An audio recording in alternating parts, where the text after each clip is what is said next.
Hey what's up guys, this is me Lovejeet Arora. स्वागत है आप सभी बच्चों का आज की इस क्लास के अंदर। जी हाँ, बिल्कुल आपको ये खबर शायद पहुंच गई होगी कि सीबीएसई ने अपने सैम्पल पेपर्स को रिलीज कर दिया है। जी हाँ, बिल्कुल हम लोग बात करेंगे क्लास 12th इन्फॉर्मेटिक प्रैक्टिसेस के सैम्पल पेपर की और ये पता करने की कोशिश करेंगे कि क्या था पिछले साल के सैम्पल पेपर में और क्या नया इंक्लूड किया गया है इस साल के सैम्पल पेपर के अंदर। हम इसको 2022 के सैम्पल पेपर से भी कंपेयर करेंगे, ऑफ कोर्स पिछले साल वाले से भी, और ये निष्कर्ष निकालने की कोशिश करेंगे कि इस साल ऐसी क्या नई चीज है जो ऐड हुई है या फिर क्या ऐसी चीजें हैं जिनको हटाया गया है, क्योंकि चेंजेस तो बिल्कुल हैं। तो चलिए सबसे पहले हम ये पता करते हैं कि भाई सैम्पल पेपर अगर मुझे डाउनलोड करने हैं किसी भी सब्जेक्ट के तो मैं कैसे करूँगा। तो हम क्या करते हैं, सबसे पहले सीबीएसई की वेबसाइट पर जाएंगे, government.in पर, cbse.government.in पर। अब यहाँ पर आप अकेडमिक वाली वेबसाइट पर जाएंगे, आप डायरेक्ट भी इस वेबसाइट तक पहुँच सकते हो। आपको बस cbse.academic.nic.in टाइप करना है और आप इस वेबसाइट पर डायरेक्ट भी जा सकते हो। तो जैसे ही हम इस वेबसाइट पर आए, इस ग्रीन कलर की वेबसाइट पर, आपको काफ़ी सारे हाइपरलिंक्स दिखाई देंगे। हमें जाना है इस सैम्पल पेपर वाले में। अब इसमें देखो आपके साल भर साल के सैम्पल पेपर के लिंक हैं जो जुड़ते जा रहे हैं। तो अभी 2024-25 यानी कि बिल्कुल आप ही बच्चे जो यहाँ पर जुड़ चुके हो और आप ही का सैम्पल पेपर है। तो जैसे मैं यहाँ पर क्लिक करूँगी तो इसका एक यहाँ पर ड्रॉप डाउन और बन जाएगा। हम है जी क्लास 12th के अंदर, तो यहाँ पर हम क्लिक करेंगे। क्लिक करते ही यहाँ पर आपको आपके सारे सब्जेक्ट्स की एक लिस्ट मिल जाएगी और उस लिस्ट के अंदर है जी क्या, सैम्पल पेपर। अब हमारा सब्जेक्ट क्या है, इंफॉर्मेटिक प्रैक्टिसेस। यहां से हम उसको ढूंढ लेते हैं आईपी को, और आईपी यहां पर है जी कुछ ये। अब साथ ही साथ सैंपल पेपर में क्या होता है कि उसकी मार्किंग स्कीम भी है जो आती है। तो अब हम इसको क्लिक करेंगे यहां पर और ये हमारा सैंपल पेपर 2024 और 25 यहां पर आ चुका है। अब क्या चीजें पिछले साल के पेपर में थी, क्या नई चीजें ऐड की हैं, बिल्कुल हम सारी चीजों को यहाँ पर एक एक करके बिल्कुल है जो देखने वाले हैं। ठीक है, अब नई चीजों में जो सबसे बड़ी चीज यहाँ पर है, जो सबसे बड़ा चेंज, जैसे ही आपने पेपर खोला आपको सबसे जो पहला चेंज यहाँ पर दिखाई देगा वो पहली लाइन में लिखा है कि टोटल जो नंबर ऑफ क्वेश्चंस है ना वो आपके इंक्रीज हो चुके हैं। यानी कि इससे पहले आपके पास जब भी जितने सालों में पेपर आया है आपने 35 क्वेश्चंस को अटेम्प्ट किया है। बट इस साल जो आप पेपर दोगे, यानी कि 2025 में जब आपका पेपर होगा मार्च में, तो आप 37 क्वेश्चंस वहां पर अटेम्प्ट करने वाले हो। और ये जो नए एडिशन हुए हैं ये कौन से सेक्शन में हुए हैं, तो चलो देखते हैं। अब ये है जी आपके पेपर का पूरा एनालिसिस। मैंने इसको हर तरीके से chapter wise, year wise, section wise bifurcate कर दिया है। इससे एक भरा पूरा आइडिया आपको लग जाने वाला है कि भाई पेपर में कौन से पोर्शन से कितने क्वेश्चन है जो आने वाले हैं, क्योंकि जब हमें ये चीज पता चल जाएगी तो पढ़ना हमारे लिए आसान हो जाएगा, है ना। लड़ाई तो हमने लड़नी है, लेकिन उसको जीतने के लिए एक सही प्लानिंग का होना बहुत ही जरूरी है, क्योंकि बिना प्लानिंग के छोटी मोटी लड़ाइयां तो हम लड़ सकते हैं, बट इतनी बड़ी जिसमें हम सोच रहे हैं कि हम 100 में से 100 लेंगे, वो तो नहीं जीत सकते। उसके लिए प्लानिंग की जरूरत है जो जरूर होगी, और प्लानिंग हमारी यहीं से शुरू होती है जहां से हमने सैंपल पेपर का एनालिसिस करना शुरू किया। तो चलिए फिर सैंपल पेपर का एनालिसिस यहाँ पर शुरू करते हैं। Sample paper 2024-25 class 12th IP. सबसे पहले मैं मेजर चेंजेस बता दूं आपको, और वो फिर सेक्शन वाइज, चैप्टर वाइज फिर से डिस्कस है जो करते जाएंगे। नई चीजें जो इंक्लूड हुई हैं, ऑफ कोर्स जैसा कि मैं बता चुकी हूँ 37 क्वेश्चंस हो चुके हैं। यानी कि जो सेक्शन ए था आपका उसमें पहले 18 क्वेश्चन होते थे। कितने होते थे पहले? 18 क्वेश्चन। अब उस 18 में क्या होता था, 17 और 18 यानी कि 17-18 नंबर जो क्वेश्चन होता था वो असर्शन रीजनिंग का होता था। अब इन्होंने 20 और 21 नंबर जो क्वेश्चन है उसको असर्शन रीजनिंग बना दिया। बाकी आपका सारा का सारा एमसीक्यूज है, जिसमें इन्होंने ट्रू फॉल्स को भी ऐड किया है। और यहां पर आपको मैचिंग के क्वेश्चंस भी हैं जो कुछ देखने को मिलेगा एमसीक्यूज के अंदर ही सही, बट आपको जरूर है जो देखने को मिलेगा। अब इसमें क्या है कि स्पेसिफिक डेटा फ्रेम क्रिएशन पर जोर है जो दिया गया है, क्योंकि इससे पहले के जितने भी पेपर आपने करे होंगे या करोगे फ्यूचर में पीवाईक्यूज को, आप ये चीज पाओगे कि कभी भी ऐसा स्पेसिफिकली मेंशन नहीं होता था कि इससे आप डेटा फ्रेम क्रिएट करोगे, जैसे कि लिस्ट ऑफ डिक्शनरी से या डिक्शनरी ऑफ लिस्ट से या डिक्शनरी ऑफ डिक्शनरी से, लिस्ट ऑफ लिस्ट से, कुछ भी मेंशन नहीं होता था। बट इस बार स्पेसिफिकली आपके पास मेंशन है क्या कि डेटा फ्रेम को इस पर्टिकुलर तरीके से आपको क्रिएट करना है। बाकी जो चेंजेस होंगे ऑफ कोर्स जैसे हम पेपर करते जाएंगे और हमें मिलते जाएंगे, ये वो मेजर चेंजेस है जो पहली बार आप पेपर को अगर स्क्रॉल डाउन करोगे तो आपको देखने को मिलेंगे। तो एक बेस्ट एनालिसिस यहां पर करते हैं चैप्टर वाइज बाइफरकेशन का। सबसे पहले हम गर्दन पकड़ते हैं किसकी, हमारे नेटवर्किंग वाले चैप्टर की। अब देखो नेटवर्किंग का चैप्टर सीबीएसई हमें कहता है कि ये 10 नंबर का है, ठीक है।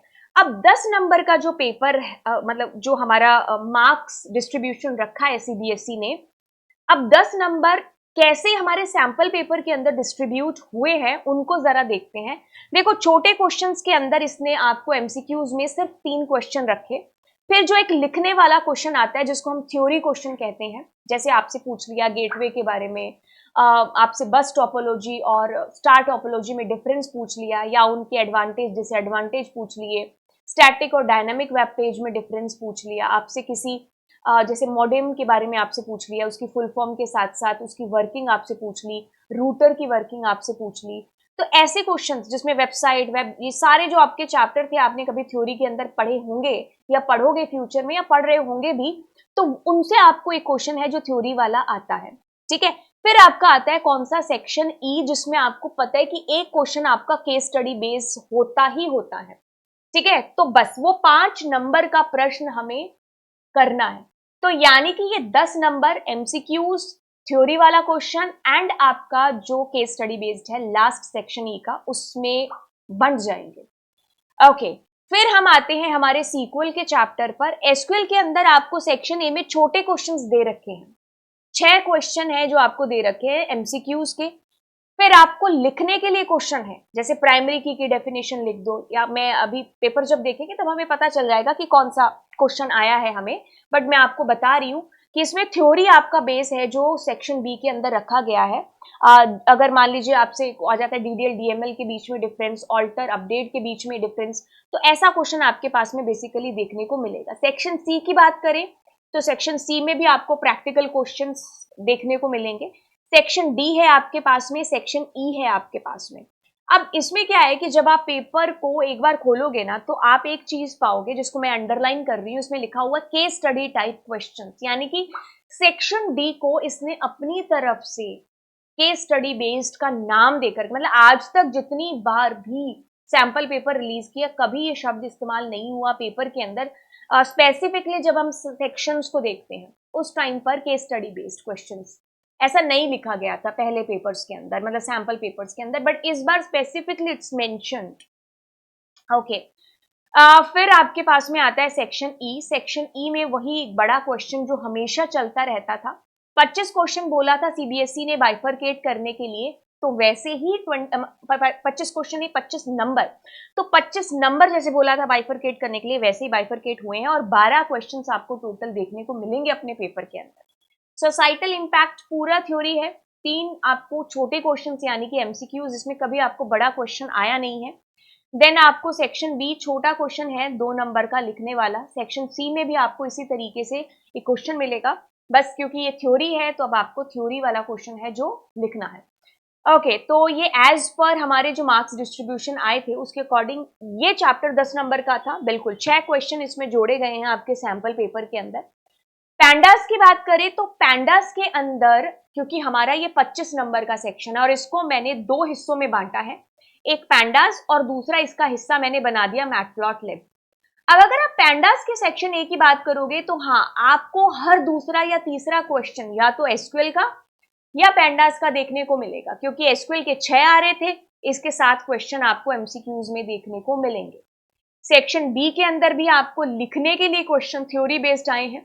देन आपका प्रैक्टिकल क्वेश्चन 3 नंबर का, और एक जो आपको केस स्टडी बेस्ड हमेशा आता है बड़ा क्वेश्चन लिखने वाला, वो भी इसमें ऐड हुआ है। तो ये 19 नंबर का कुछ आपको बाइफर्केशन देखने को मिलेगा जब आप सैंपल पेपर की बात करोगे। बाय द वे, जब हम सीबीएसई के ओवरऑल बाइफर्केशन की बात करते हैं मार्क्स डिस्ट्रीब्यूशन की, तो ये 25 नंबर का होता है, लेकिन मैंने इसको अलग अलग हिस्सों में बता दिया ताकि हमें समझना आसान हो कि मैटप्लॉटलिब में मुझे टाइम देना है तो कितना देना है, क्योंकि सेक्शन ए के अंदर इसके छोटे क्वेश्चन आए हैं और एक 4 नंबर का हमेशा के लिए जो बड़ा क्वेश्चन आता है वो आपको इसमें गिवन है। ये जो मैंने डिस्ट्रीब्यूशन किया है दैट इज हमारा चैप्टर वाइज है कि हर चैप्टर में आपको किधर फोकस है जो करना है। अब हम थोड़ा सा ईयर वाइज बाइफरकेट भी है चीजों को करते हैं क्योंकि आसान रहेंगी चीजें हमारे लिए। ईयर वाइज बाइफरकेशन की बात करें तो आपके पास में क्या है कि अगर सैंपल पेपर 2022 था या सैंपल पेपर 2023 था या 24 था, क्या है इन सब के अंदर डिफरेंस? मेनली क्या चीज आई है, 35 क्वेश्चन आपको हमेशा मैंने कहा ना देखने को मिल रहे थे। मेजर चेंज इंक्रीमेंट हुआ है क्वेश्चंस का, 37 क्वेश्चन आपके पास में है। देन आपके पास section A, section B, C, D, E और आपके पास 18-7 ये क्वेश्चन मतलब लगभग सा सेम रहा है आपके पास में। बट पिछले साल जैसे सेक्शन आपका जो डी था उसको 5 नंबर का करके और सेक्शन ई को इन्होंने 4 का कर दिया था, और फिर अगले साल चेंज हुआ कि फिर से ये 4 और 5 का डिस्ट्रीब्यूशन हो गया। अगर हम इस साल के साथ कंपेयर करें तो पहला चेंज आया है कि number of questions increased in section A. Of course marks भी इंक्रीज हो गए, 21 नंबर का हो गया पहला सेक्शन। देन आपके पास 7 क्वेश्चन 2 नंबर के, यस, 4 क्वेश्चन 3 मार्क्स के, 2 क्वेश्चन आपके पास 4 नंबर के और ये 3 क्वेश्चन आपके पास 5 नंबर के। लगभग बाकी चीजें सेम है, किसके बेसिस पर? पिछले सालों के पेपर पर, ठीक है, ओके। लेकिन केस स्टडी बेस्ड यहां पर स्पेसिफिकली मेंशन किया है जो मैंने आपको पहले भी बता दिया, ठीक है। 21 क्वेश्चन आपके ऐड हो गए किसमें? सेक्शन ए के अंदर। अब हम तीसरा बाइफरकेट करते हैं सेक्शन वाइज, क्योंकि 360 डिग्री एंगल से हमारे सैंपल पेपर को देखना जरूरी है ना, क्योंकि बहुत बड़ा सोचा हमने, 100 आउट ऑफ 100 सोचे हैं, तो वो ऐसे तो मिलेंगे नहीं। कैसे मिलेंगे? ऐसे मिलेंगे जब हम हर तरीके से 360 डिग्री एंगल से हम अपने सैंपल पेपर को एनालाइज करेंगे।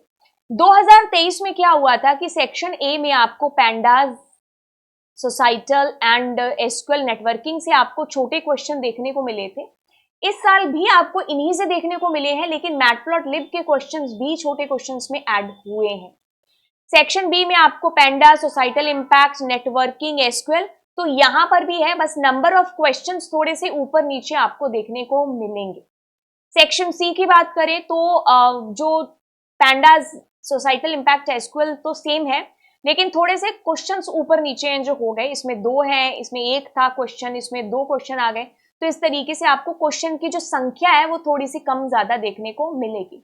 सेक्शन डी हमारा पैंडाज और यहाँ पर एसक्यूएल और मैटप्लॉटलिब था, पिछले साल एसक्यूएल और पैंडाज था, और यहाँ पर ये क्वेश्चन थे, ये 5 नंबर का था आपका सेक्शन डी की बात करें, क्योंकि अगर हम ऊपर देखें तो हमारे पास में देखो 5 नंबर का यहाँ पर था, नहीं 2022 के अंदर था, 2023 में नहीं था, ठीक है, ओके। तो सेक्शन डी हमारा 4 का ही है और हमारे पास 4-4 नंबर के 2 क्वेश्चन 8 हो गए। सेक्शन ई की बात करूं तो ई के अंदर 3 क्वेश्चन, बट एक मेजर चेंज पता है क्या किया? मैटप्लॉटलिब एंड पैंडास, यानी कि इनको क्या कर दिया? इंटरचेंज कर दिया।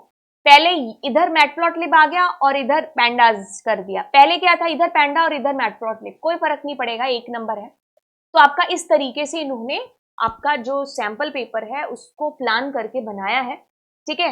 अब आप क्या करिए, अपने सैंपल पेपर को ओपन करिए और इसके अंदर देखिए। मैं आपको एडवाइस करूंगी कि इस पेपर को पहले खुद से आप अच्छे से सॉल्व है जो करिए।